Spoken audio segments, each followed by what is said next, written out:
Thank you. Good evening and welcome to this online meeting of the Planning Committee on Thursday, the 4th of March 2021. I am the Chairman, Councillor Cyril Liddy. This meeting is being broadcast live via Zoom over the internet on the Council's YouTube channel and will also be available to watch afterwards. To begin the meeting, there are a few matters of housekeeping.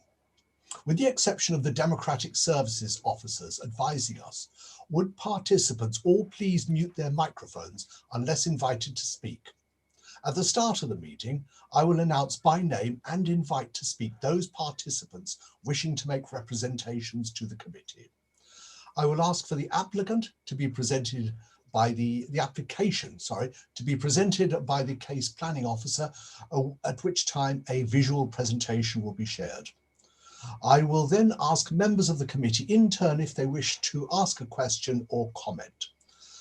At the end of the item, the Democratic Services Officer will ask each committee member in turn to audibly confirm how they wish to vote, and the outcome of each vote will be confirmed by the DSO. Subject to the progress of the meeting, I may adjourn it at 8 p.m. for a short break. This is a quasi-judicial committee which makes its decisions based on material planning considerations, following the laws of the land and the policies of the council. If the committee is minded to refuse an application, members will use such considerations and evidence as will stand up in a court of law. The material planning considerations are listed in the committee's agenda. Now, I will ask each of the committee members to introduce themselves, please. Councillor Barton. Councillor Lynn Barton, Shrub End Ward. Thank you. Councillor Chua, please. Thank you, Chairman. Councillor Helen Chua, St Anne's and St John's Ward. Thank you. Councillor Hazel, please. Pauline Hazel, Shrub End Ward. Thank you. Councillor Jarvis, please. Councillor Brian Jarvis, Lexton and Braeswick Ward. Thank you. Councillor Loveland, please. Councillor Derek Loveland, Tiptree Ward. Councillor McLean. Councillor Jackie McLean, Marksdale Lair Ward. Thank you. Councillor Oxford, please. Councillor Jared Oxford, Highwoods Ward, substituting for Councillor Philip Oxford. Thank you. Councillor Warnes. Councillor Martin Warnes, Beerchurch Ward. Thank you. And for the record, Councillor Oxford has confirmed that he is substituting for Councillor P. Oxford. There are no urgent items scheduled for this meeting. Are there any declarations of interest? No. Have your say. For each application, I will announce speakers in turn. Those in opposition will be heard first, followed by those in support. Each will be allowed to speak for 3 minutes. Then any visiting councillors will be allowed to speak for up to 5 minutes. The DSO will announce when the time has elapsed and speakers must stop at that point. Once all representations are made, I will ask the visiting speakers to leave the meeting. The remainder of the meeting may be viewed on the council's YouTube channel. So I have public. In fact, there's one item on the agenda, I should say, that's relating to Mersey Caravan Centre. I have one member of the public against, David Cooper, one member of the public for, Ms. Fiona Bradley, and visiting councillor, Councillor Jowers. Right, Mr. Cooper, please, if you'd care to address the committee. Thank you, Mr. Chairman. It is disappointing to read the planning officer's report recommending acceptance of the replacement of touring vans with 57 large static mobile homes, bringing the total of static vans to approximately 1,962 units on Mersey Island. The removal of 117 touring caravans or camper van units with this planning application on this site will create a loss of nearly 23% of the total number of 513 touring van sites on the island. This will therefore leave only 396 genuine touring pitches available. There is a current national requirement for more touring sites to cater for the large increase in touring vans being sold and the COVID-19 effect of more UK-based holidays, official spaces to stay when touring in the area such as Mersey Island will be under extreme pressure. The knock-on effect of removing genuine touring van pitches will be more illegally overnight parked vans in car parks and in the streets around West Mersey and Mersey Island. The island is Colchester's much promoted tourist attraction, but this consent would appear to go against the tourism policy by reducing the number of touring pitches available. The dismissal of the principles laid out in the West Mersey Neighbourhood Plan document draft is difficult to justify, when this plan recommended that number of statics remain about the same, but encourages touring vans rather than static holiday homes. The neighbourhood plan has been consulted upon with the people of West Mersey and is sponsored by the West Mersey Town Council and supported by East Mersey Parish Council. In environmental terms, is it right to cover over 25%, nearly 0.6 of a hectare of the site with concrete or paved area instead of a grass field? This whole area is grass site at present and being totally underused from the 1st of December to the 1st of March. I would therefore urge the committee to reject this application and support the local community in its wishes to retain touring pitches rather than the more static mobile homes and a reduction in genuine visitors with their own touring units. By replacing 117 touring pitches with 57 static mobile homes makes little sense in that it promotes the loss of 60 van sites for tourism. Also, this is contrary to the Colchester Borough Council's policy DM5 in the emerging local plan and the development policies adopted in October 2010 policy DP10 and explanation para 4.28 and 4.29. These encourages the retention of holiday touring vans and not a reduction, as the recommendation before you tonight is proposing. Thank you, Mr. Chairman. Thank you, Mr. Cooper. Ms. Bradley, please. Thank you, Chair, and good evening. I'm Fiona Bradley, Planning Consultant for Atwell Solicitors and Planning Consultants, and I act on behalf of the applicant, Waldegraves Holiday Park. This application seeks the use of the site for the stationing of 57 static caravans in lieu of 117 caravan pitches, together with associated landscaping and access works. The case officer has worked proactively with us throughout the application and has written a very thorough report which addresses the main points to be considered. Of course, we thoroughly endorse the recommendation of approval. The site has been used as a holiday park by the current owner, Mr. Lord, and his family since 1948. The holiday park as a whole currently has capacity for approximately 300 pitches for touring caravans. This proposal seeks permission to use one of the touring fields, which has 117 pitches, for stationing of 57 static caravans. It is important to note that approximately 180 touring pitches will be retained on the adjacent touring field, whilst other fields of the site provide additional pitches for camping and an overspill area for tourists. As set out in the officer's report, there are no objections from any of the statutory consultees. In addition, the Council's Landscape Advisor, Arboricultural Officer and Environmental Protection Team have raised no objections to the application. Crucially, the consultees advised that the existing infrastructure is adequate to meet the needs of the proposed development.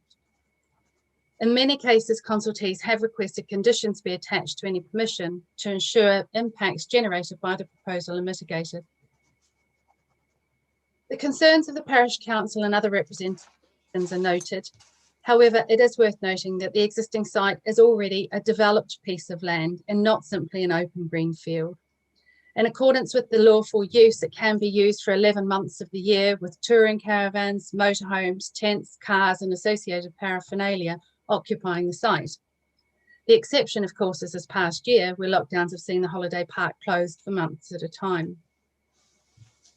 In response to some concerns raised, please let me assure you that the proposed static caravans will not be used as permanent residential homes. The caravans will be occupied in accordance with the existing planning conditions for the wider site and proposed condition 13, which allows for occupation for 11 months of the year, and also in compliance with the caravan site licence. The holiday park will continue to support tourism and other local ventures, as it always has done, and will continue to be a popular destination for holidaymakers. Members are respectfully asked to take these important points into consideration and support the officer's recommendation and grant permission. Thank you. Thank you, Ms Bradley. Councillor Jowers, you may step into the limelight. Well, thank you, Councillor Liddy. Unlike you in the subterranean gloom. I have some reluctance really, because actually Waldegrave's caravan site is one of the best ones. But, the big but, is losing touring sites and what replace them with. You see, the problem is that Mersey kind of falls into the North Sea under the weight of visitors. Touring sites bring, you know, small groups of people in a touring caravan and they move on after a few days or a week or so. Residential, in fact, are exactly what they say, and they then attract many more visitors. Our normal, according to the census, our normal population is about 7,300, gone up a bit since then. With the visitor accommodation we've got in the summer, it goes up to 13,000. In fact, I can remember a day in the early 60s when the police shut the Strood because it exceeded 28,000. Residential vans and replacement of touring vans do not help us at all. And one of the other problems is that we're now getting the local car parks, of which we have pathetically few, being used by the touring caravans that haven't got anywhere where they can pitch in. It says, you know, does it have an adverse impact on the integrity of EU sites? Yes, it does, because in fact that site isn't used between January and March. If it goes to these residential sites, it's only a month off. And of course, they will be really severe, as all the other caravan sites on Mersey. You all will have seen the correspondence. We're having major problems being lived in all the year round. Consequences of this with residential sites, they clock into the local surgery, into the local dentist. In other words, we have a massive impact on the community infrastructure of the island, which doesn't go down too well at all. And of course, they don't pay any council tax. It's an NDR. So I think, you know, that the safeguarding issue of residential sites needs to be really looked at very hard.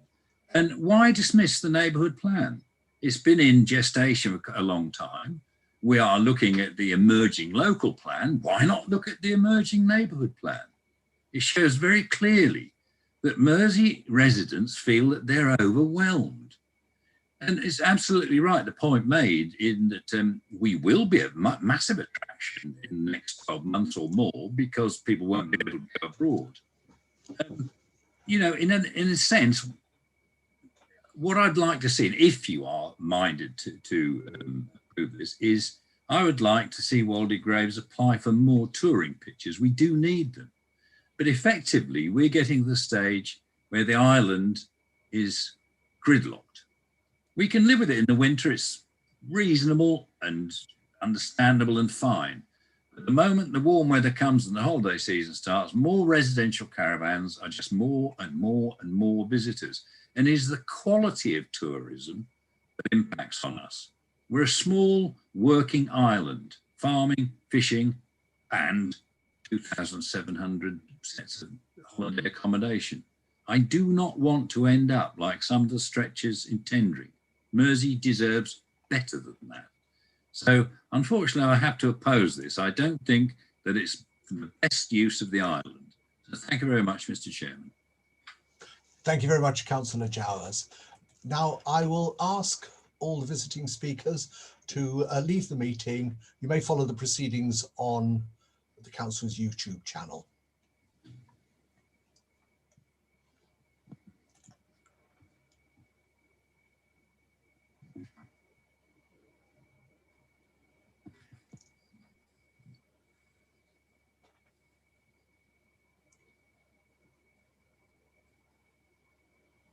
Councillor Jowers, you may rejoin us on YouTube if you wish. I'm trying to, Councillor Liddy, but I'm not sure how to do it. All right. Okay, well, we can press on anyway. We can of course talk about Councillor Jowers if you wish, Chairman. Sorry? I didn't catch that, Richard. We can help Councillor Jowers leave, Chairman. Hold on. Yeah, okay, thanks. All right, in the meantime, we have the minutes of the meeting held on the 4th of February. Are they a true record of the meeting? Do I have a proposer? Councillor Barton, seconded Councillor Oxford. Just by show of hands, please. Yes, unanimously agreed. Thank you very much. Moving on to the main item on the agenda, which is Mersey Caravan Centre, Waldegraves Holiday Park. The case officer is John Miles, supported by Simon Cairns. John, if you'd care to present the application to the committee, please. Thank you, Chair. Good evening, everyone. I will share my screen now.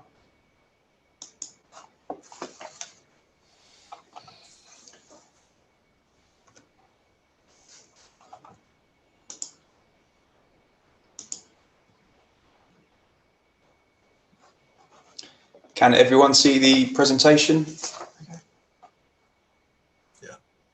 Yeah, that's fine, John. Yes, yes, that's fine. Thank you. Okay, thank you. So this evening I will be speaking on application 201048. The application seeks planning permission for the site identified here in red to be used for the stationing of up to 57 static holiday caravans and associated works. For context, the site is located within Waldegraves Holiday Park. The wider site you can see here, and the park itself is situated to the east of West Mersey. This is a slightly closer view of the site, which gives a bit more detail on the access. So the site is accessed from Waldegraves Lane, which joins East Road and Chapman's Lane up here to the north. Along Waldegraves Lane, there are a couple of residential properties and also Waldegraves Business Park here, with the wider holiday park to the south here. So this is a closer view, which gives a bit of a better view of the application site itself and its position within the wider Waldegraves Holiday Park site. Waldegraves Holiday Park is an established location for visitor accommodation on the island and is allocated as a caravan site in the adopted local plan, and the proposed use is therefore held to be in accord with adopted and emerging local plan policy in terms of the use of the site itself. This is an overview of the wider holiday park site, with this a site map produced in 2018 by the holiday park themselves. You'll see here that there are a number of existing static caravans to the south of the site, 2 touring fields to the north, with the application site identified here as Touring Field 2. Across the wider site, there are also a number of amenities, including a play area, and there's also a car parking area here. So moving along, here is the 2 existing touring sites identified. The application site itself, which is currently used for up to 117 pitches, and another existing touring pitch site, which is used for up to 180 pitches, and this site isn't going to be affected by the proposed development. So as outlined, the proposal seeks to use the application site to station up to 57 static holiday caravans. And here is a bit of a breakdown of the numbers. So we have the numbers of existing static caravans on the wider site, the proposed with the increase noted there, and then the difference that the proposal would make to the touring caravan pitches, and the total numbers across the wider site. So looking at the proposal itself in a bit more detail, here is the proposed site layout, which shows the 57 static caravans. So while there are no specific standards for parking provisions for within caravan parks, each unit is proposed to be served by one dedicated parking space, in addition to benefiting from access to the larger parking area, which was identified previously to the south. It's also noted that the static caravans will reduce the number of units on site, and as a result, the number of vehicle movements and parking spaces required is anticipated to be lower than existing. The applicant has also confirmed they are open to incorporating EV charging points within the proposed development, and details for a scheme of EV charging is something that can be controlled by and agreed by way of condition should approval be forthcoming. The proposal also includes a linear feature of trees to the western and southern boundary, and these are to help enhance the site's landscape character and filter wider views of the site, with these features incorporated following consultation with the council's landscape advisor. The implementation of a full scheme of hard and soft landscaping is again something that can be controlled by way of condition. The application is also accompanied by several supporting documents, including an ecology assessment, an arboricultural impact assessment, and a flood risk and sustainable urban drainage system assessment. The ecology assessment notably includes a recommendation for a proportionate financial contribution to the Essex Coast RAMS, which is to mitigate any potential impacts of the proposed development in terms of associated recreational pressures on nearby wildlife sites from holidaying visitors. The proposed contributions have been agreed with Natural England, who have confirmed that they have no objections to the proposal, subject to the suggested financial contribution being secured, and delegated authority is sought to oversee the securing of any such contribution. I will now finish my presentation by going through some photos of the site and its surroundings. It's of note that these photos were taken last month, so the site was closed due to COVID-19 restrictions. This first photo shows the access point to Waldegraves Lane, where it joins Chapman's Lane. This is a view from along Waldegraves Lane looking south, and this row of trees, the application site is positioned behind those trees. This is another view looking south, again the application site behind this row of trees. We also have a view there of the business park, which is to the north of the application site, and one of the residential properties, which you can see in a bit more detail here, moving down south along Waldegraves Lane. This is a view of the business park and another view looking back up north. This is a view from the south of the business park with the application site behind this row of trees here. This is a view across the application site from the northeast corner, so looking across the existing touring pitches. And these are various views of the wider site from different angles. This one's looking north up towards the business park, and other views across the site, including views of some of the existing facilities on the site. These are some of the facilities also on offer, including the play area, which can be seen over on the right, and this is part of the overspill car parking area, which you can see a greater extent of in this picture here. Now, just to finish, I've shown a fair few photos that were taken during lockdown. This is a view of the site taken in 2017, which shows not particularly high occupancy, but it does give you a view of the site in use and the touring caravans in place. And this is an aerial view of the site from 2014. So given the date of this image, some of the surrounding features may have changed, but it gives quite a good clear view of the application site.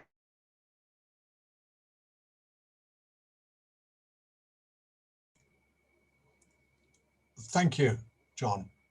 Is that finished? Yes. Right. In that case, I will throw it open to the committee members for comment or observation. Councillor Barton, please. Thank you, Mr. Chairman. Yes, I did actually have a couple of questions. I wanted to find out or establish exactly what powers the committee has in relation to this application, because my understanding is that the site already has a lawful development certificate, which I think means that they don't need permission for change of use, but I'd be pleased if an officer could just clarify exactly the importance of that, please, before we make any decisions.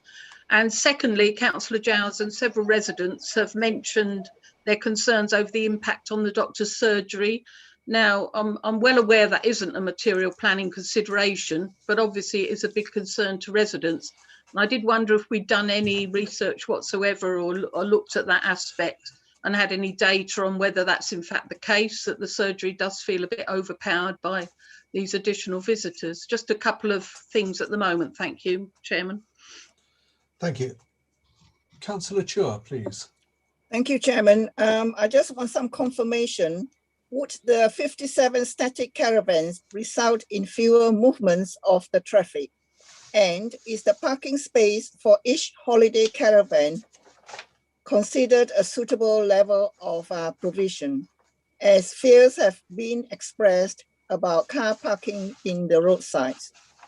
That's all I have for the moment. Thank you. Thank you. Councillor Hazel, please. Thank you very much, Chair. I think it's essential, given what Councillor Barton said, that we have the information about what powers we have and the lawful development certificate. Personally, I would like to turn this application down. We have heard from councillors and the West Mersey Parish Council, the emerging local plan for Mersey is against this development because it wants to retain the freedom for touring caravans, which will ease the problems for West Mersey and East Mersey. And it will also safeguard to a great extent the wetland and the provision for wildfowl and overwintering birds, which, I mean, the government is giving money to farmers to put over some of their land to look after these endangered species. And here we are saying, right, well, we don't really care about that, we'll get rid of them. I feel so sorry for parish councils because they spend months and probably years working to get a neighbourhood plan together. And what happens? They're told, no, it doesn't really carry any weight. We can overturn that. So I'm sure they are left wondering, and I'm certainly left wondering, what is the point of them if it is so easy to overturn the wishes of those parish councils and those residents? So I'm not at all happy with this application, Chairman, but I do feel that we need that information on these various certificates that are supposed to be in place. That's all for now. Thank you, Chairman. Thank you. John, could you answer some of those questions, please? Apologies, Chair. Just clarify, I experienced some technical issues. Was everything okay with the presentation? Did everyone have full sight of that? Yes. Yes, good. Thank you. Yeah. Okay. I will try and go through the queries in the order that the matters were raised. So I believe the first matter raised was in terms of parking and parking provisions and whether there's adequate parking provisions made.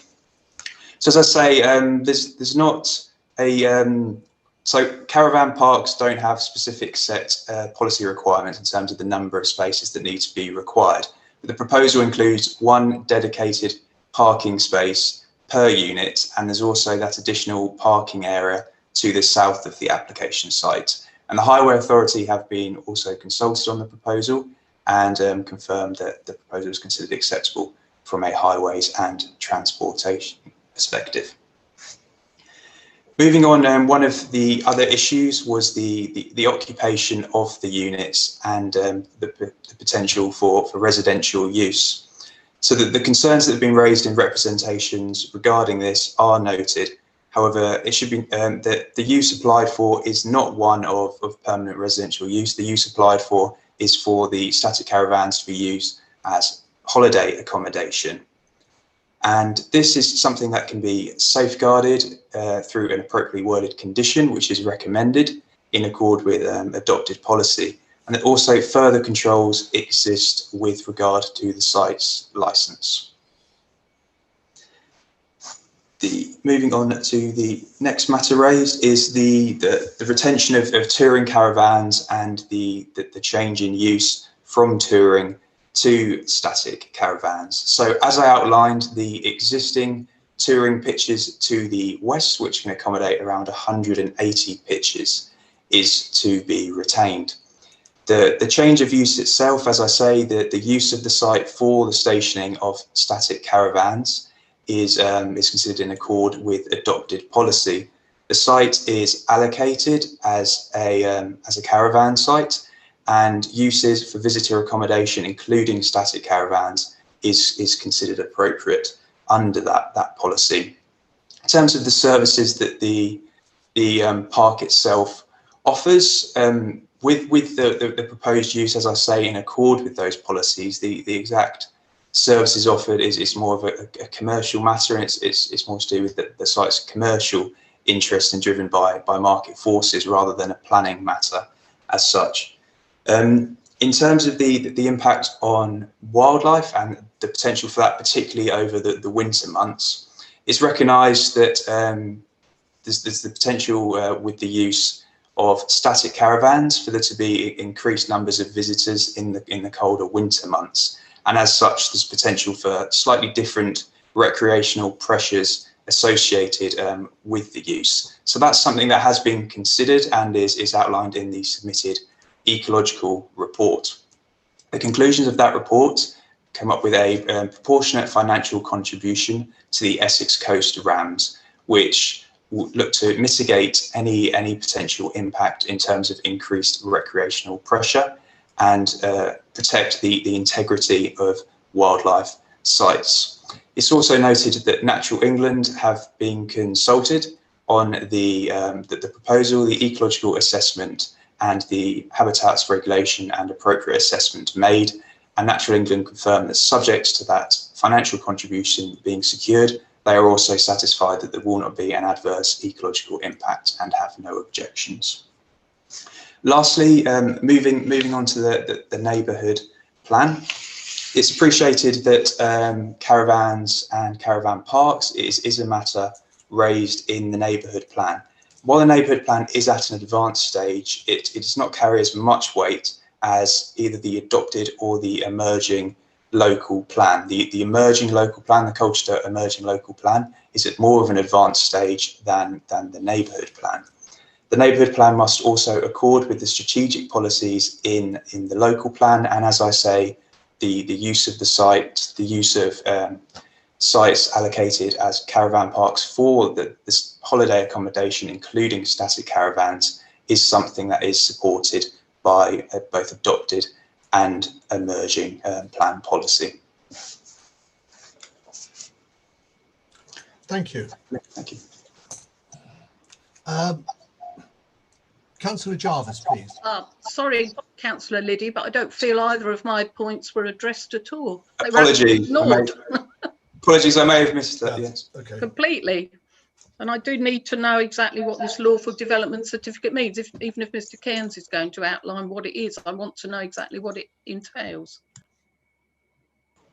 Apologies, Councillor. I believe that was part of the technical difficulties. I may not have caught that. I'm happy to address it, and then I don't know if Simon would like to add any more. The lawful development certificate was issued in 2018, and it looked at the whole site and it looked to establish what the lawful use of the whole site is. So going back to my presentation when I outlined those numbers of the existing static caravans and the existing touring pitches, those are the numbers that were confirmed under the 2018 lawful development certificate. So that 2018 certificate confirmed that the use of the site as outlined in the slides is lawful. So that's the lawful use of the site for the variety, the stationing of static caravans and the existing touring pitches. Thank you. Does that answer your question, Councillor Barton? Right. So it does mean that they can change the use without planning permission, basically. from touring to static. Am I missing So something? a material change between the uses would require a planning application, hence why this application is before members. That lawful development certificate in effect said that the existing situation with the number of static caravans currently on site and the number of touring caravans currently on site is lawful as of the day that certificate was issued. So that's an established lawful use. But in terms of a change of use, which is sought here, it's material, then that's why an application is required. So the existing use of the site is established and lawful. The section of the site we're looking at is established and lawful in terms of the provision of touring pitches. This application seeks to keep the use the same in nature, in that it will provide visitor accommodation, but looks to change the form of that. So looks to cite static caravans in place in lieu of the existing touring pitches, which were confirmed to be lawful in that 2018 certificate. Okay, thanks very much. And did anybody do any phone calls or whatever on the doctor's surgery and the impact of it, even though it isn't a material planning consideration? Has that ever been done? So yes, just to reiterate again, the proposal before members today is for holiday use. So so considerations such as impact on doctor surgery and schools wouldn't fall in necessarily as a material consideration in this instance, because they're proposed to be a holiday use. I know that this is an issue that was raised in consultation of the emerging local plan in respect of static caravans and their use, and there was investigation done at that time and to form part of the evidence base that looked at the issues raised by residents in terms of impact on doctor surgeries and schools, and it wasn't found that there was any significant impact in terms of static caravans and an impact on the capacity of local services such as schools and doctors. And it would be envisioned that people going on holiday wouldn't be registering with the local doctor's practice. Thank you very much. That's clear. Thank you. Councillor Jarvis, please. Yeah, thank you, Chair. I guess over the years, this committee has seen a number of applications come in for Mersey Island for caravan sites, increases, etc., etc. And there has been a common theme through them all in terms of the opposition. There's strong local opposition to these, the further expansion of caravan sites, whether they're static or touring. And the trouble is we're hamstrung by the fact that we have to look at the application which is in front of us. We can't look at the accumulative effect of one after the other after the other. Does the council in any way have a plan whereby they would say Mersey Island has reached its capacity, whereby local residents can go about their normal business and access their services such as surgeries and schools, etc., to a point where it's not going to have a harmful effect? I just think that we cannot keep ignoring local opposition to these applications and the reasons why. And what Councillor Jower says, I thought was perfectly reasonable. You know, there comes a point where you cannot accommodate it. And let's face it, Mersey Island is a very, very popular destination for holidays in the summer, and an awful lot of touring caravans would like to go there.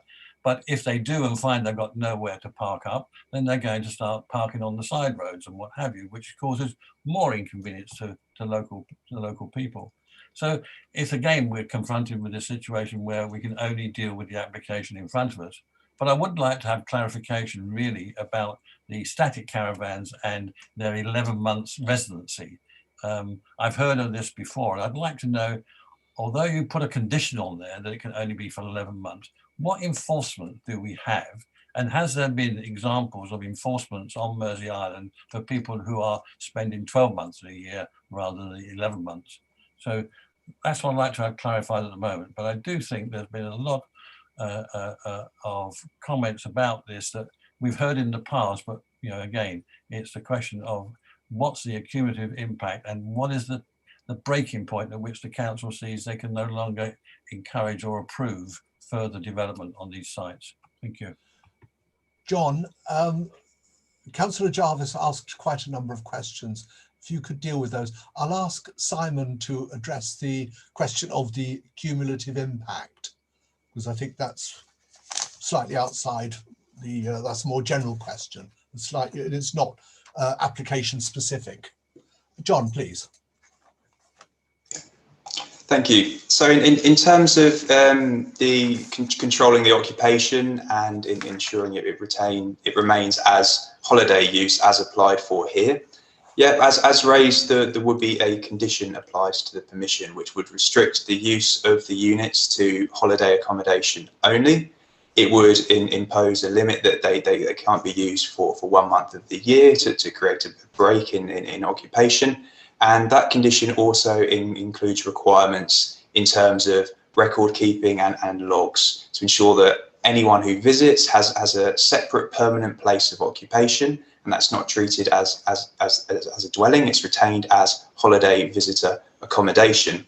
That's also a matter that falls under the site licence, which also sort of coincides with that record keeping. And the site licence is something that is reviewed, and those records would form a part of that. In terms of has any action been taken in terms of breaches, I can't say I'm particularly party to that. That would likely be an enforcement issue. I don't know whether Simon may have any knowledge on that as well, and whether he can come in a bit more detail on that aspect as well. Thank you. Simon, please. Thank you, Chairman. Yes, I do know that we work very closely with our colleagues in licensing. Together with our enforcement colleagues, we receive a great many complaints over a period of years that static caravans are allegedly being occupied as homes, but that would be in direct breach of the conditions and would be recorded in any logbook. These are very definitely holiday units. They are not places of residence, and they are very closely policed as such. We have no evidence from either the schools or the medical facilities that we have people residing in them and putting pressure on local services. That research was carried out as part of the local plan evidence base. So I think we're quite confident that whilst there is a lot of hearsay around that, there is no evidence to back that up, and it is somewhat an item of mythology. With regard to the cumulative impact, obviously that's a matter which can be considered under licensing, but in terms of any potential changes of use, in this instance, the real baseline assessment is to compare what is lawful on the site, i.e. the much greater number of touring caravan pitches that is lawful on this particular part of the Waldegraves holiday park, with what is being sought now. And in terms of its impact on the peak periods, if members are concerned about that, this proposed development will in fact lower the impact at peak holiday periods, because it provides for a much lesser number of units of accommodation, and indeed removes all of those white boxes from the narrow lanes of West Mersey. So in fact, the development will actually improve matters for residents and will reduce the potential number of holidaymakers at peak periods. So I think it's really a potential win-win. And in terms of Councillor Jarvis's concerns about cumulative impact, when we look at what this site has a lawful use for in terms of this particular portion, that provides for a much greater intensity of use at peak periods and a larger number of vehicular movements than would result from the proposed development. So this actually does represent a win for Mersey residents in terms of a lesser impact on their roads and a lesser number of holidaymakers potentially crowding onto the island. Thank you, Chair. Thank you. Chair, can I just come back on that? Yes, of course. Yeah, I'm not sure I would agree with Simon Keynes about it being a win-win situation. People who occupy these places on a permanent basis will have visitors, and more likely to have more visitors than just one group that come during that week. So I don't think it's as plain as you might say, Simon, that it's a win-win situation. Others might disagree with you. Thank you. Councillor Loveland, please. Yes, thank you, Chair. I'd like to know if these mobile homes are actually chalets that we'll see in Cooper's Beach and Seaview, where friends of mine live there all year round, which I know they say they don't, but they do. I look at this as 57 new houses that we don't really need on Mersey Island. Thank you. Thank you. Councillor McLean, please. Thank you, Chair. Well, if you look at the satellite view of Mersey Island and you see the 5 static caravan parks, I think this, on balance, this is unfair to expect holidaymakers to all want to come into a static caravan. I think we have to have a choice. I think we need to make this a choice that if they do wish to have a touring caravan, they have that choice and that facility to go to. I don't think we should turn Mersey into a complete static caravan site. I don't think that's right. I think we need to have, people need a choice. It may be suitable for the applicant to have this and more secure of knowing he's got the sites and can use them. And obviously, if there is any form of pandemic like we're used to, you've got room to house people if you need to, but that's not the point. We don't need that sort of housing.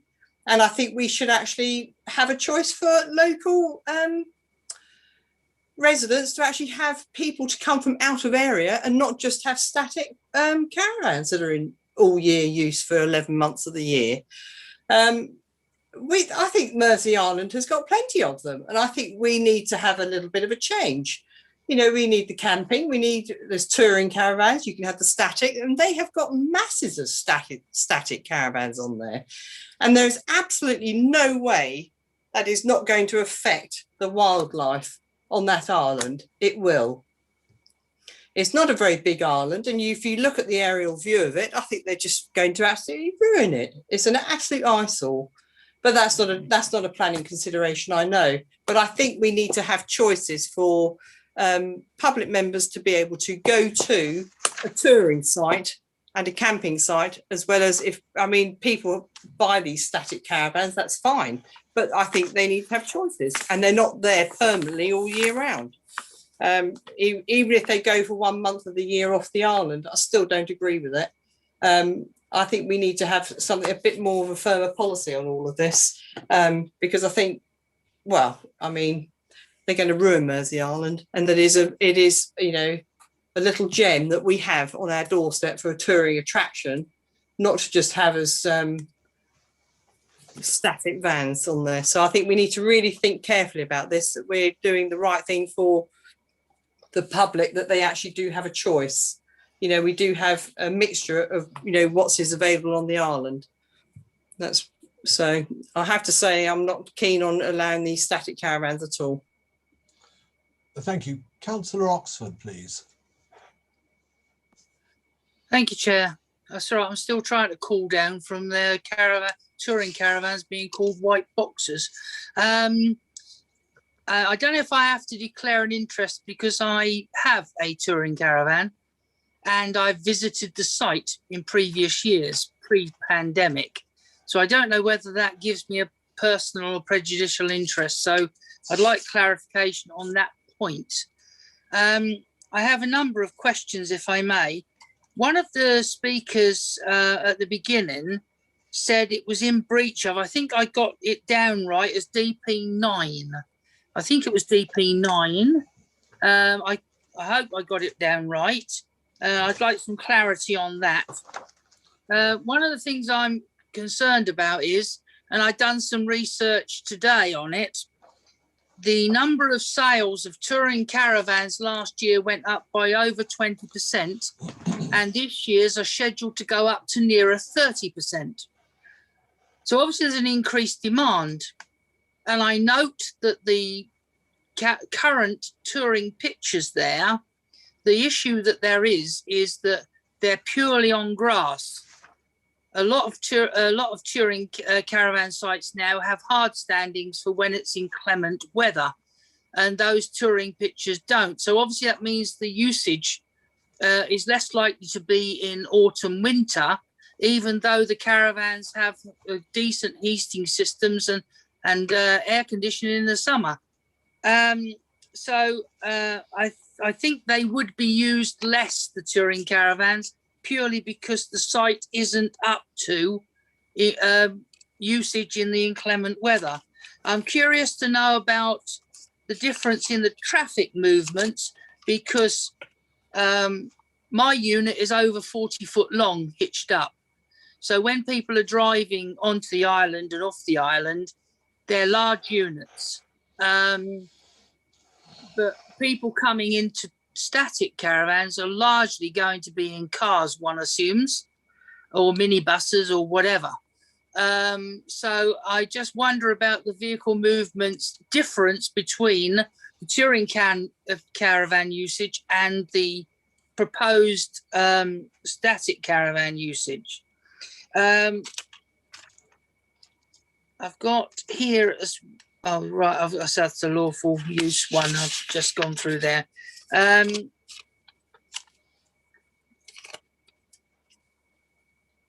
Yeah, I think that I'll quit at that for now. But I'd just like to find the other thing as well is I'm really disappointed when John said earlier that there were some touring caravans parking up in car parks, because I don't know any users of touring caravans that don't pre-book a pitch. But obviously it's happening because he's seen it and he lives there. So that's rather disappointing. But no, I say normally they're all pre-booked. And every time I go, they're pre-booked, so they know where you're going. So I'll leave it there, but I'd like to know about the clarity about, I think it's DP9 and the increases, the volume of increase of usage of touring caravans and the sales of them means the demand for touring pitches is going to go up very much every year. They are very much the thing now that people want. Thank you. Thank you, John. Are you able to answer that? Actually, just going back to the point about the policy, is it DP9 or DP10 that's the... I believe it was DP10, Chair. Yes. Thank you. Yeah. Okay. Yeah. If you could answer those questions, please. Okay. So I'll begin with the first questions raised. It was in terms of choice and the choice for residents and holiday visitors. So as outlined, that one of the existing large areas of the site for touring pitches is to be retained as is, which will provide 180 pitches for touring caravans. So that the choice between the types of visitor accommodation within the site will be retained there, and as we've spoken about previously, the use will be controlled by condition and licensing. So it will be for holiday accommodation, and that's what's being applied for, not dwellings. So in terms of the potential for ecology impact and the impact on the surrounding wildlife sites, again, that's a matter that has been fully considered, and the application is supported by an ecology assessment, and that looks at a range of issues, including the impact on the adjacent wildlife sites, and particularly increased recreational pressure in the winter months. And as I say, a financial contribution to the Essex Coast RAMS has been identified, which is to mitigate any potential increased recreational pressure on those sites. And Natural England, as the statutory consultee, have also been consulted. They've been consulted on the Habitats Regulation Assessment and the Appropriate Assessment that Colchester Borough Council has undertaken as the relevant body. They've reviewed the conclusions drawn in that assessment and have confirmed that they agree that there won't be an adverse impact on the integrity of those designated sites, subject to that aforementioned financial contribution being secured.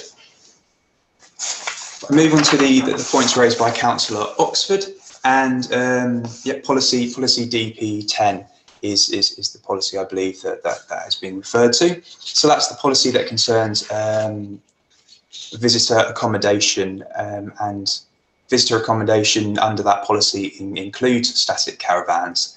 And that policy is supportive of visitor accommodation in suitable locations, and suitable locations include caravan parks, which Waldegraves, as I mentioned previously, is allocated in the adopted local plan as a caravan park. So that there's in principle support for uses of for use of the site for visitor accommodation, and that includes static caravans. So it's held that the proposal is in accord with that policy. Also raised was the issue of demand for touring pitches and potential changes in the tourism industry, especially as we start to work our way out of lockdown. So yeah, it's recognised that there is likely to be increased demand for visitor accommodation in this country. However, it would be reasonably assumed that while there may be an increase in demand for touring pitches, we're also likely to see an increase in demand for static holiday homes, and it's not anticipated that any increase in use will specifically be related to touring caravans. I think there was also just as well raised the matter of vehicle movements, and again, it's anticipated that the vehicle movements will be reduced by the proposed development owing to the lower number of units on the site. Thank you. Thank you, Chair. Councillor Warnes, please. Chairman, could I just come in at that point just to advise on the point about the interest? That, I do beg your pardon, yes, I meant to ask you about that, Richard, yes, please. Yeah, thank you. Yeah, I can just confirm that ownership of a touring caravan and occasional use as a customer of the site would not constitute an interest. Thank you. Councillor Warnes, please. Thank you, Chair. Questions I would have asked have already been asked and satisfactorily answered, so I've nothing more to add at this stage. Thank you very much. A couple of questions from me. A number of issues have been raised by objectors. One of them is that of displacement parking. And I wonder if you have any sort of comments on that. The other one is a reference to 0.6 of a hectare being covered in, being covered in concrete. Now I appreciate that some of that will actually be under the caravans themselves or the units themselves. But what scope is there for porous surfaces, not simply in terms of drainage, but also in terms of aesthetics as well? Are you able to help us out there, please? Help me out. Thank you. So with regards to the displacement of parking, I know it's been raised that there are concerns that for the potential for people to park up and park touring caravans in car parks, but we would reasonably assume that people would phone and book ahead. Consider it's an unlikely situation where someone would drive to the island with a touring caravan without having made provisions in advance for a pitch. So it's considered if there are any occurrences of people pitching up in areas that aren't designated for such a use, it's not considered that would necessarily be linked to the site. That would just be something that those people were choosing to do rather than with regard to lack of options otherwise. In terms of hard standing, porous materials, and also the visual impact of that.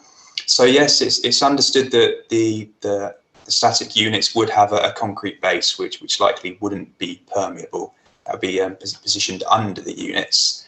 There is also likely to be associated hard standing. There's also the proposed works in terms of the access, which will introduce new surfacing. However, the application is supported by a SUD strategy, which includes full details on the materials proposed to be used.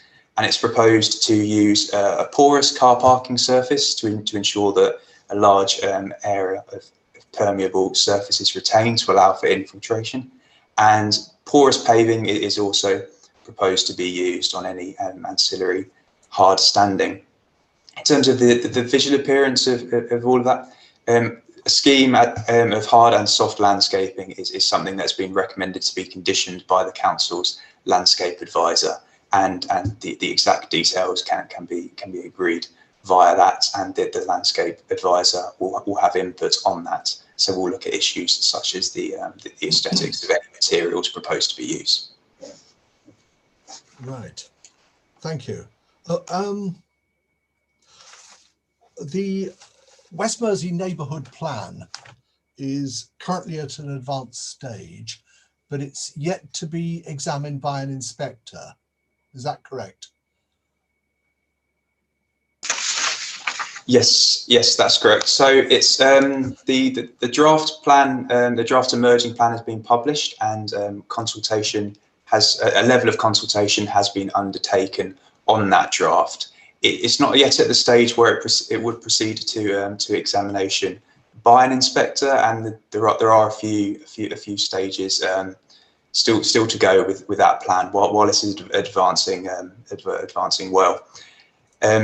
As raised as well, that the neighbourhood plan will also have to be in accord with the strategic policies of the local plan. So if there are any potential areas of conflict between the adopted and emerging local plan policies and the neighbourhood plan, then that is something that may be subject to further amendments. But at this stage, the neighbourhood plan, while carrying some weight, doesn't carry as much weight as the adopted local plan, nor the emerging local plan, which in terms of the plan making process is at a more advanced stage than the neighbourhood plan. Thank you. Thank you very much. Do I have any further questions or comments from the committee at all? No? Okay, well, look, I think Chairman, Councillor Oxford had his hand raised. I do beg your pardon. Councillor Oxford, please. Yeah, I've got one thing, if I may. Currently, if I've worked it out right, there are currently on that site 300 touring caravan pictures, the two fields combined. Yeah, and we were told that with the 117 going, that will leave 180. Okay, but with the 300 that currently exist, the percentage of increase of touring caravan sales means we should be providing 390, not reducing it to 180, because the percentage is 30% on top of 300. Yeah, are you with me? You're looking a bit perplexed, Chair. Yeah, I am. I'm just wondering. Could you run that one past me again? I'm sorry to sound absolutely. The current number of pictures on for site. the two fields, 117 and 180, whatever, almost 300, isn't it? Yeah. Then plus 30% on top of the 300, which is the current percentage of touring caravan sales, according to I've just Google searched it. That means we should be seeking to provide 390 pictures, not reducing to 180. Therefore, there's going to be a deficiency of touring caravan sites pictures on the park. Okay, yeah, I'm with you now. The 30. I was a little bit confused by the 30%, but that's coming from this predicted sales you're talking about. No, the 30% is of the number of pictures on both fields without this application being approved. The combined total is 300. Plus 30% takes it 390, if my maths is correct. Okay, fine. Yeah, right. Thank you. Thank you. John, I mean, do you have any comments about that at all? Yeah, I think the increase in demand for caravan holidays is something noted. As said previously, it's expected that demand would likely increase for both touring and static caravans. In terms of market demand, it's not considered that the market forces would themselves be material planning consideration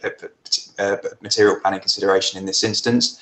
It's felt that the main issue really before members is the acceptability of the proposed use of the site for the stationing of static caravans, and as identified, the use of the site for holiday accommodation, including static caravans, is a use that is supported by adopted policy and indeed the emerging policy. Thank you. Mr. Cairns wants to speak. Sorry. Simon got his hand up. Simon, please. Yeah. No? Right. All right, then. I think to sort of try and pull this one together, if I may, I mean, it seems to me that the removal of 117 touring units and replacement by 57 static units is actually a commercial decision by the landowner over which we have absolutely no real authority. I'm also slightly concerned because I can see the logic of the decision as well, in that there are just under 2,000 static units on Mersey Island already, as against 513 touring pitches. So it seemed to me that the demand is already there for static units. I mean, I suspect you probably might disagree with me on that one, Councillor Oxford, but that's as I understand how the figures work. I also feel that there will be fewer traffic movements as a result of there being fewer overnight and short stays to the caravan parks. And I mean, other aspects as well. There's been no evidence shown about on pressure on schools or on medical facilities.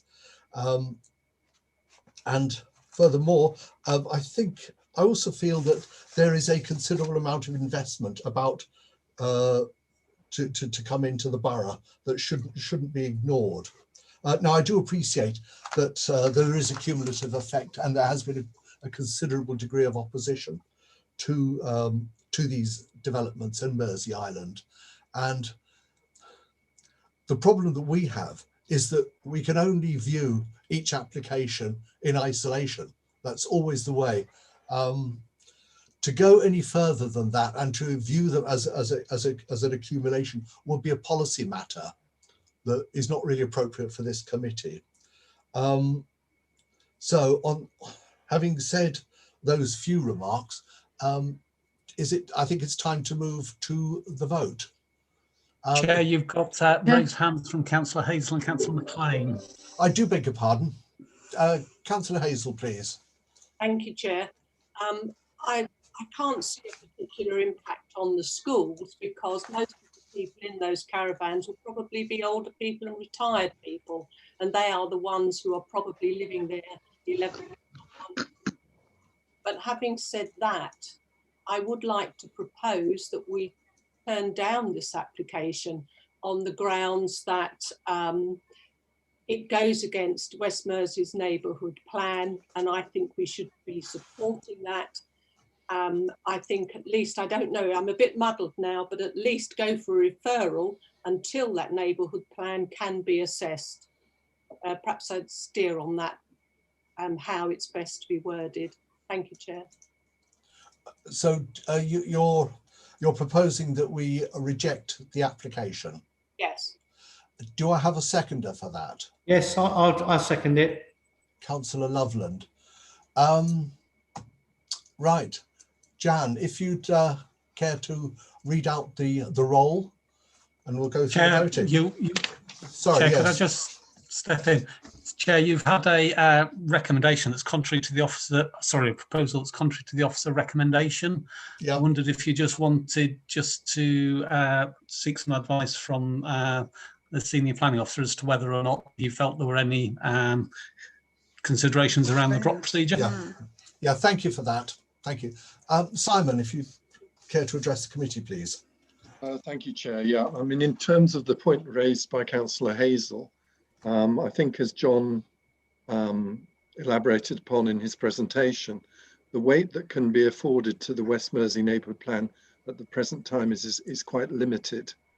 And the proposal has quite clearly been shown to be in conformity with both the adopted local plan and the emerging local plan.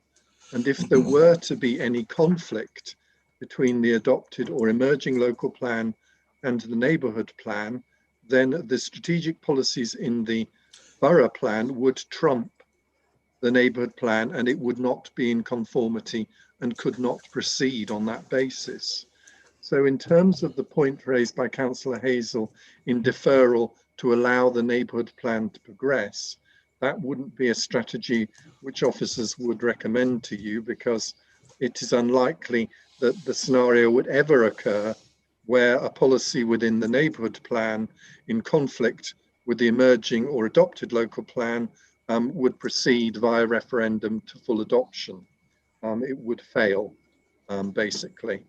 So in terms of a refusal based on policy, Chair, we have yet to have identified any adopted or emerging policy which this proposal is contrary to. And we would have to refer it back to members to identify what policies they are using or seeking to use to reject the application upon. Because as John has elaborated on, the proposal is considered to be in conformity with both the adopted and emerging local plan insofar as it proposes tourist accommodation, which is what the plan policy supports. So in terms of a drop procedure, we would advise that at the present time, no policy basis for refusal nor other material planning considerations have been identified that could support your refusal, Chair. And it would be extremely risky in the absence of material reasons to refuse, because you basically have yet to identify any grounds for refusal. So I think we would advise you, Chair, within committee to either defer for further consideration around that point, but I think the officers would probably would advise that we cannot identify any policies that the proposal is contrary to. It's in your hands, Chair. Thank you. So I suppose really the question for committee members is not so much whether they like or dislike this particular application, whether there are grounds to support it, but whether there are grounds to support or to defend rather an appeal before an impartial inspector, and whether the grounds that we produce would satisfy an inspector. Is anybody able to assist me on that one? No. Chair, Please. We have the policy DB10 that we know it is really for the wildlife habitat and so on. The local plan is asking for more caravans, not less. This one proposes a reduction. And I really do have serious difficulty, because basically we've spent ages poring over this application to be told that actually there's nothing we can do about it. We have no powers whatsoever. And surely we ought to have the ability to say no to these kind of applications. I have great difficulty with this. Yeah. I mean, all right, within DP10, are you actually able to identify the bit that supports your rejection or your motion? Yes, if I'm given time to read it again, yes. I'm not sure if it, I've got in front of me section 4.26 and 4.27, but I'm not sure if that's actually from DP10. I would have to go back and look at my papers. Chair, can you ask Simon if he can comment on those portions of DP10, please? Yeah, thank you. Yeah. I can, but I think John is probably best placed to run through DP10. John, have you actually got a copy of DP10 in front of you? Yes, I do. I can also get up the additional paragraphs reference. It is my understanding, Chairman, that DP10 specifically promotes the provision of tourist accommodation and doesn't differentiate between the various types of tourist accommodation, and certainly doesn't give protection for touring caravan pitches against other forms of tourist accommodation. as has been suggested, but I'll leave that to John to elaborate on further. From my reading of DP10, I think it is quite... If I could be helpful, it's paragraph 16.32 on the agenda paper.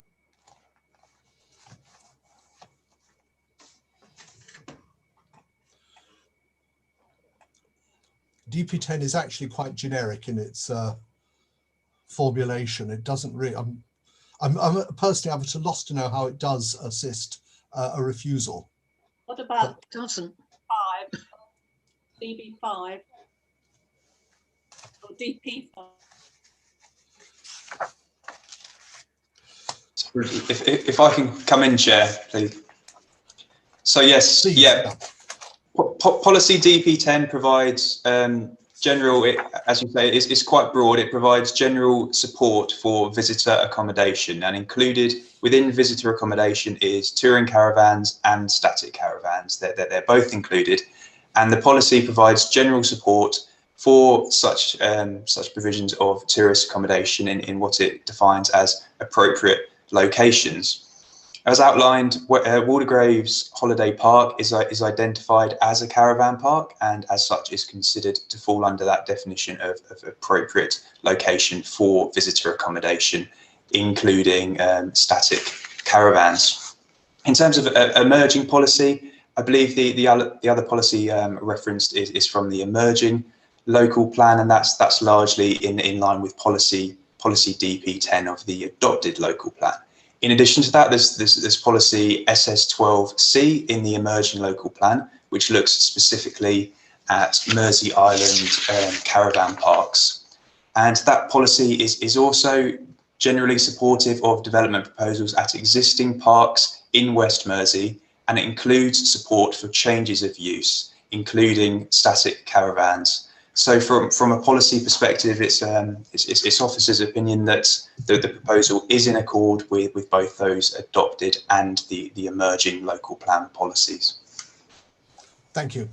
In the light of the advice we have received, what do you wish to do, Councillor Hazel, Councillor, with your motion?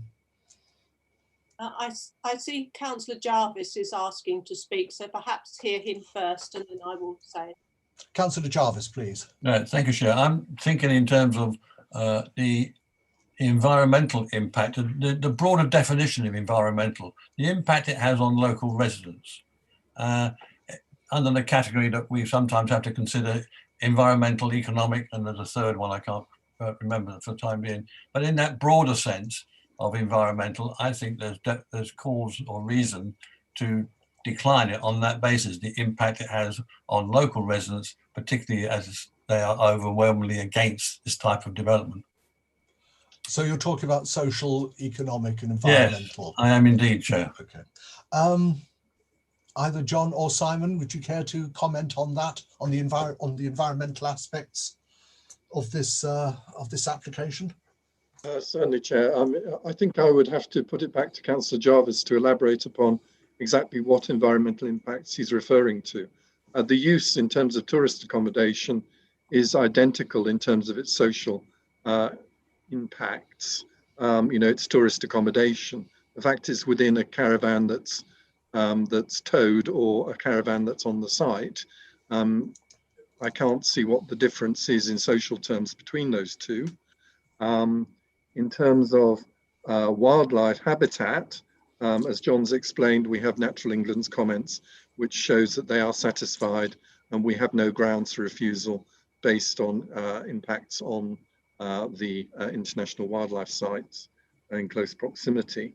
So I think we would have to put it back to Councillor Jarvis to explain in greater detail exactly what social impacts he's identified that would affect the residents differentially between the two forms of caravan accommodation, one which is namely touring and one which is static, how that has a different and more negative impact on the social dimension of the life of Mersey residents. Thank you, Chair. Councillor Jarvis, are you able to do that, please? You're muted. Yeah, thank you, Chair. I think the point I'm making there in terms of environmental is that it has been expressed this evening that static caravan dwellers are more likely to have an impact on the local infrastructure than touring caravans. So that's my argument there. It would have that difference in environmental impact, and I think it can be supported on that basis.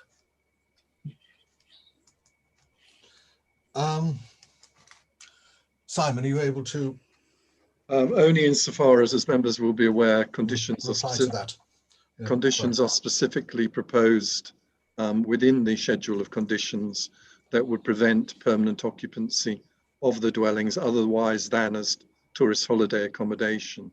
In terms of the evidence base of impact on local infrastructure, as has been mentioned earlier in the deliberations, there is no evidence that the occupiers of holiday accommodation have any adverse impact on local schools or indeed doctors' surgeries. That was specifically looked at as part of the local plan evidence base. So I think we would have to say that we can't identify any evidence that would support those claims. Thank you. Councillor Jarvis? Well, I have my questions regarding how they came about, that what actions were taken to support the conclusion that it didn't have any impact.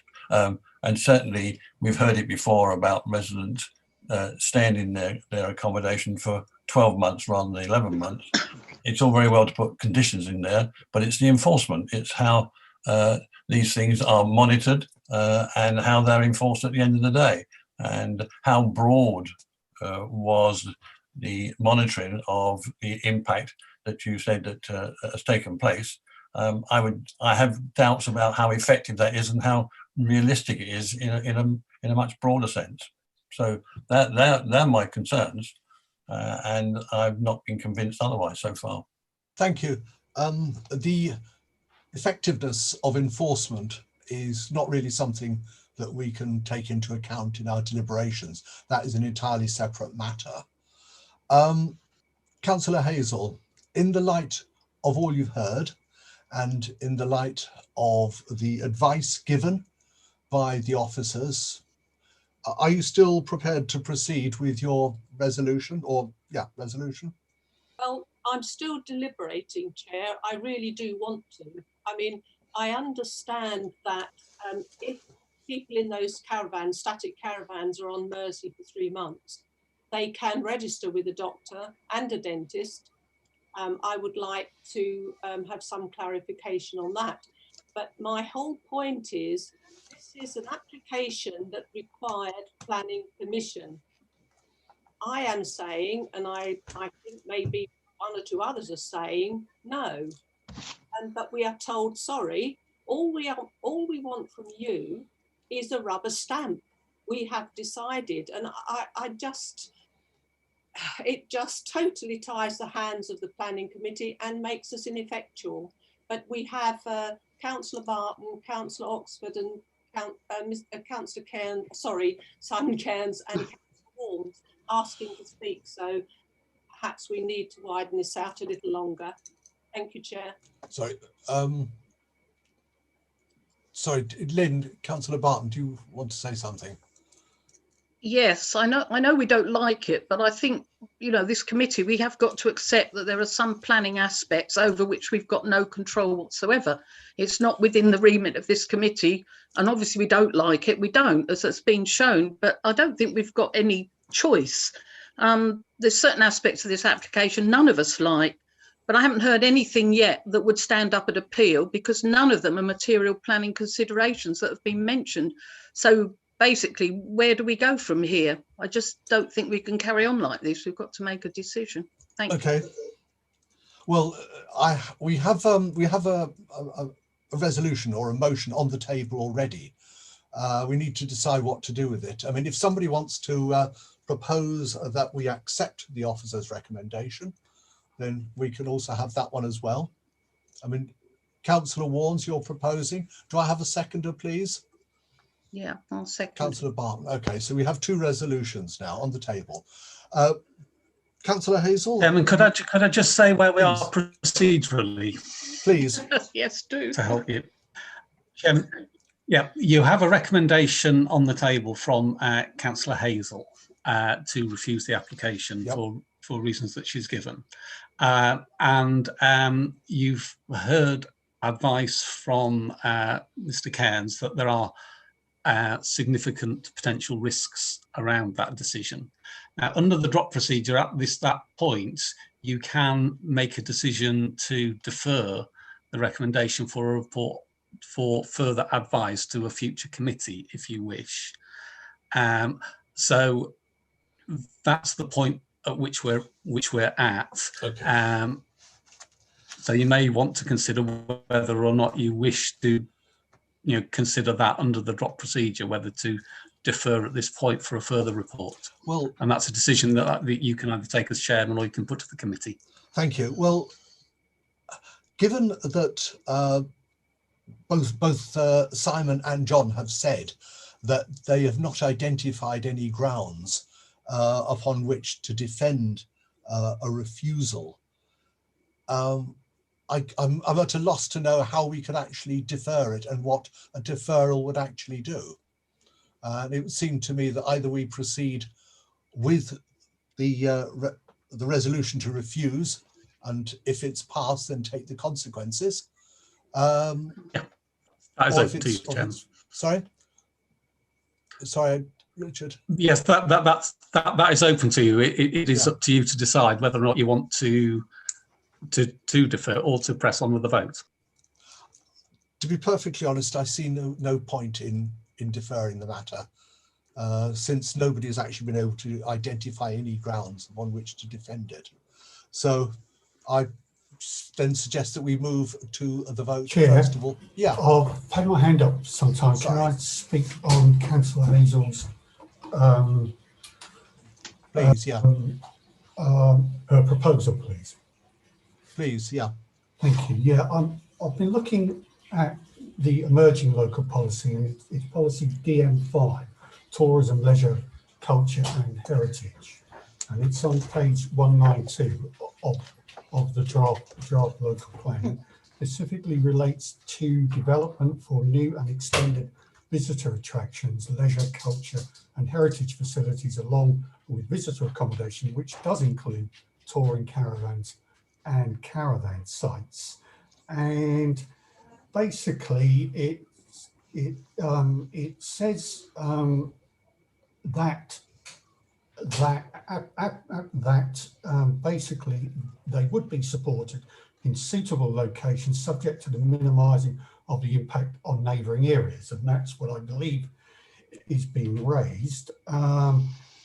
And the test, from what I can see in that policy, seems to be significant harm to the amenity of people living or working nearby.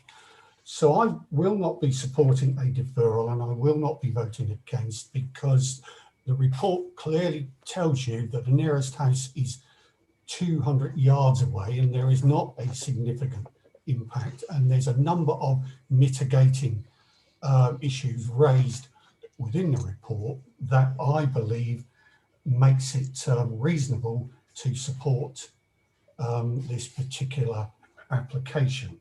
So I will be voting for it if and when that opportunity comes before the committee. Thank you, Councillor Warnes. Yes, you're absolutely right. I mean, DM5, again, like most policies, is fairly generic and fairly vague. Okay, well, if you are not willing to withdraw your resolution to refuse, if that's correct, then we move to the vote on it. Can you unmute yourself, please? Sorry, Chair, but yeah. Councillor Oxford has very long time, and I know you don't want to prolong this, but no, it's only right and proper that it is properly discussed. Councillor Oxford, I do apologise. Thank you, Chair. I was just thinking about the site, the two fields, in fact, and at least with the touring side of it, when the tourers are not there, it's just an open field. So from an environmental point of view, the impact is less damaging. Obviously, if the field 1 was to remain a touring site, that would be better for the environment than currently covering it in concrete and putting statics on there that would be a permanent feature. So I wondered whether Simon or John could actually elaborate on whether there is a degree of environmental impact by putting statics on instead of having open fields, because when the caravans are not there, which is largely autumn, winter, that is an open field which benefits wildlife. Thank you. Thank you. John, would you care to address that? Thank you, Chair. Yes, so when the site isn't in use in the winter, it's recognised that the structures themselves won't be there under the current touring caravan use. However, it is really just an area of grass. There's no notable habitats on that area for any species. The ecology report looks at that, and there's no identified habitats on the site that will be either affected or lost through this proposal. In terms of the relative permanence of the structures, when we look at the static caravans, there's no ecological impact identified in that regard. There's the potential landscape implications, but they've all been considered and are considered to be suitably addressed through that linear tree planting that was identified earlier, which will help it provide an enhancement in terms of visual amenity and the landscape character, and will effectively screen the development, so that there's not considered to be an environmental effect there either. Thank you, Chair. Thank you. So in other words, any difficulties or problems are likely to be mitigated, or can be mitigated. Thank you. Yes, Chair. Yeah. Right. Does anybody have any more comments or observations before we move to the vote? So we have one resolution on the table to refuse.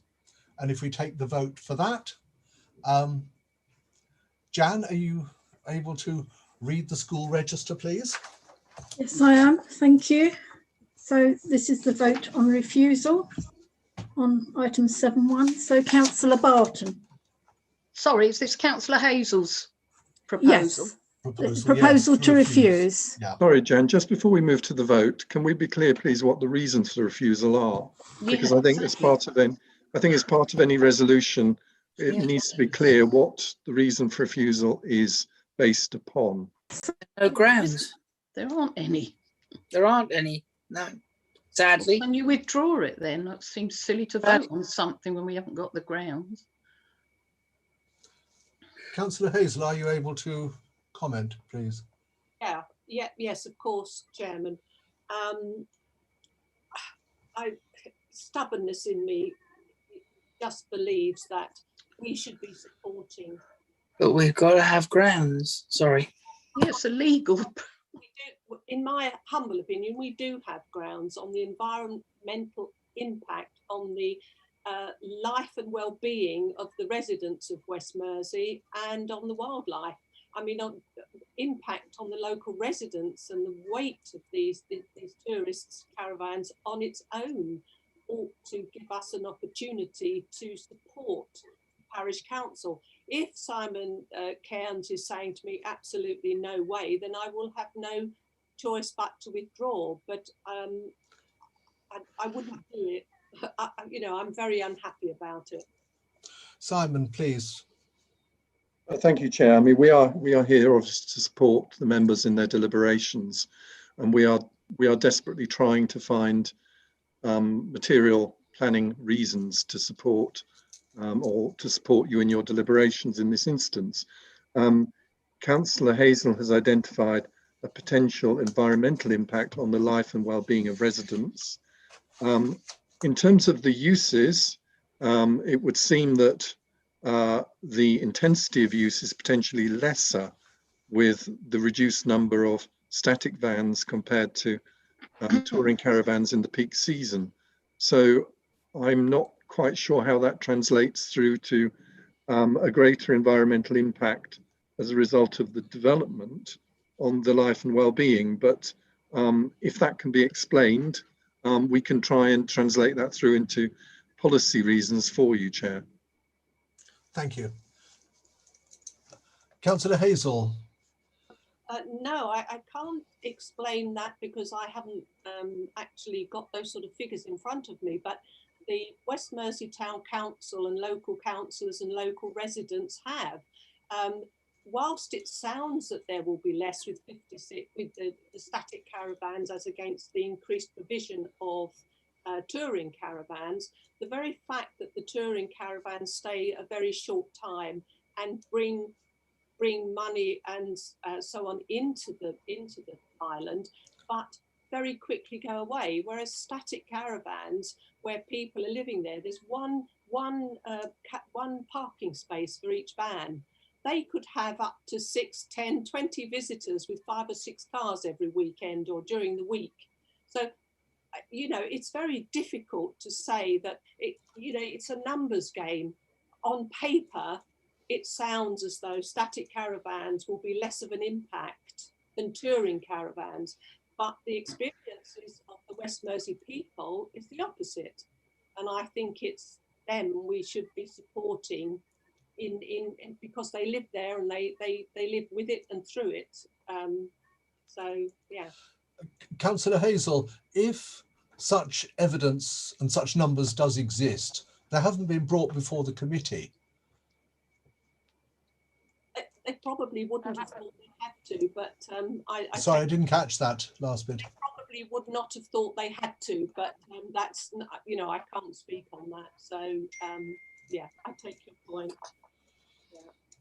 Thank you. Are you prepared to continue with your resolution?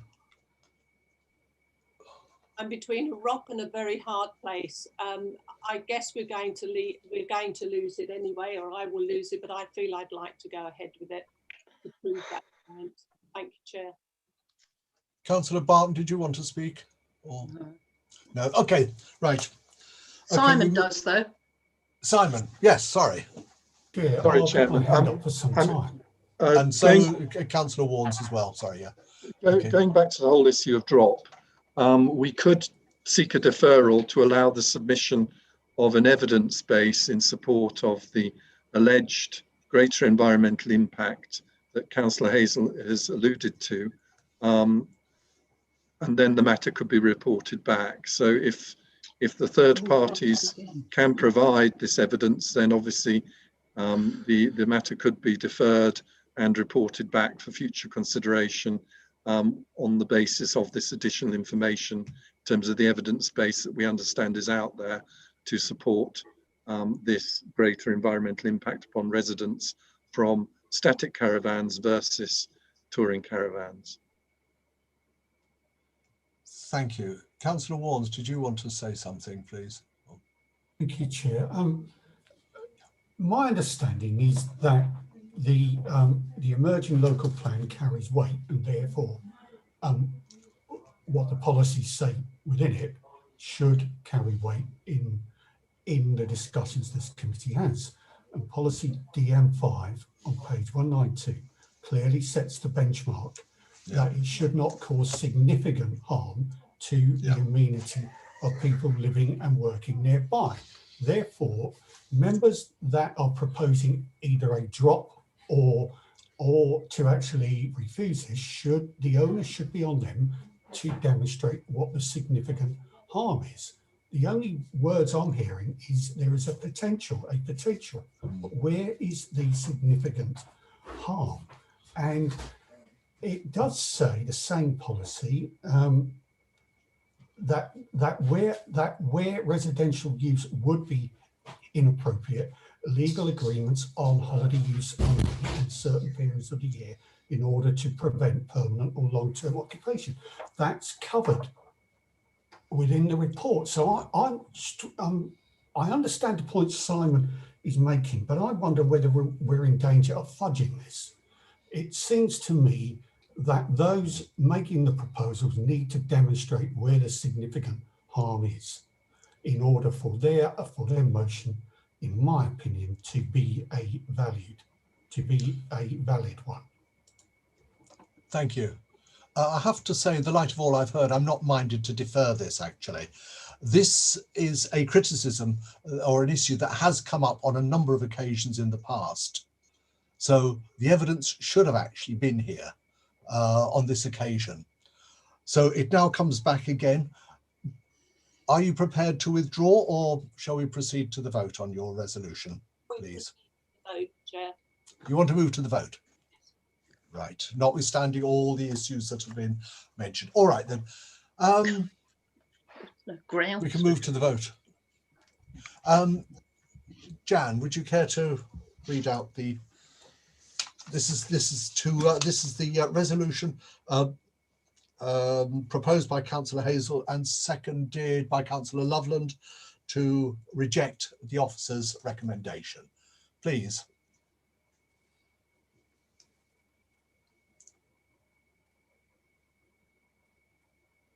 Oh, she's not calling names. You're muted. Jan, you're muted.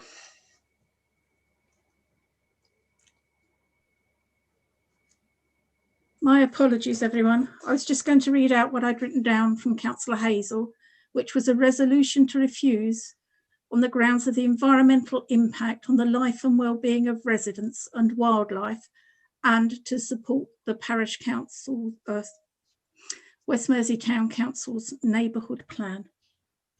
Thank you very much. That's it. Yes, thank you. I'm sorry, I'll just put that. So thank you. Yeah. We're going to vote now then. So Councillor Barton. Against. Councillor Chua. Against. Councillor Hazel. For. Councillor Jarvis. For. Councillor Loveland. For. Councillor McLean. Councillor McLean. For. Councillor Oxford. Against. Against. Councillor Warnes. Against. Councillor Liddy. Against. So that's 4 for and 5 against. So the motion has failed. Thank you. We can now move on to the motion to approve the officer's recommendation. If you care to go through the same procedure, Jan? Will do. So Councillor Barton. For. Councillor Chua. For. Councillor Hazel. Against. Councillor Jarvis. Against. Councillor Loveland. Against. Councillor McLean. Against. Councillor Oxford. Reluctantly for. For. Councillor Warnes. For. Councillor Liddy. For. So I've got 4 against and 5 for, so that's carried, Chair. It's approved. Thank you very much. We can now move on to the next and final item on the agenda. Item number 8, applications determined in accordance with the officer scheme of delegation. I don't know. I don't think anybody's going to address us on that unless you want to have a few words, Simon. No, only Chair. I was just going to refer members, there is an additional item on the amendment sheet, a further application which has been approved under the interim process. Other than that, Chair, it is for members to note. Thank you very much. Could I have a proposer to accept? Councillor Warnes, seconder. Councillor Oxford. Good. Can we do this by way of a show of hands, please? Right. All those in favour of accepting the officer's report? Councillor McLean. That's unanimous, I believe. Thank you very much. I think I just want to thank everybody. I believe that concludes this evening's business, unless I'm mistaken. Thank you very much, all of you, for your time and trouble. And I hope to see you again fairly soon. I'm sure I will. Thank you very much. Thank you. Thank you. Bye. Thank you. Bye. Bye, everyone. Bye. Bye.